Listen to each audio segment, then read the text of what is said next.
حدیث طیبہ میں حضور نبی اکرم صلی اللہ علیہ وسلم کی وہ بد دعا کہ جس میں آپ صلی اللہ علیہ وسلم ممبر کی سیڑھیوں پہ پیر رکھتے ہیں تو قدم اٹھاتے ہوئے فرماتے ہیں آمین آمین آمین،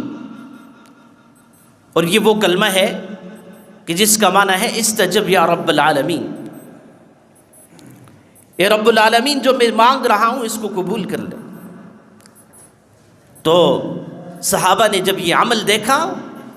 تو آپ صلی اللہ علیہ وسلم جب اپنے مبارک خطبہ سے فارغ ہوئے تو صحابہ نے پوچھا یا رسول اللہ یہ عمل پہلی مرتبہ دیکھنے میں آیا ہے، اس سے پہلے ہم نے نہیں دیکھا، یہ خلاف معمول کیا چیز تھی جس کے اوپر آپ نے آمین کہا؟ تو آپ صلی اللہ علیہ وسلم نے فرمایا کہ یہ عمل یہ تھا کہ جس وقت میں نے ممبر کی سیڑھیوں کے اوپر پیر رکھا تو حضرت جبرائیل امین آئے اور انہوں نے 3 بد دعائیں کہیں۔ ان میں ایک بد دعا یہ بھی تھی کہ ہلاک اور برباد ہو جائے وہ شخص جس نے رمضان المبارک کا مبارک مہینہ پایا اور پھر وہ اپنی مغفرت نہ کروا سکا۔ اس پر میں نے کہا آمین۔ آپ ذرا غور کیجئے کہ سید الملائکہ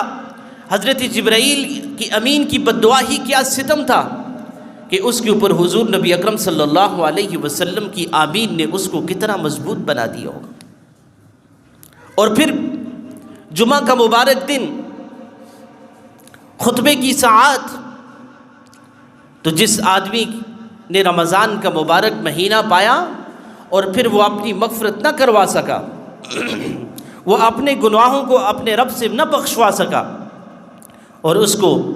آخرت کی فکر لاحق نہ ہو سکی، تو پھر اس کی ہلاکت اور بربادی میں کیا شک ہے۔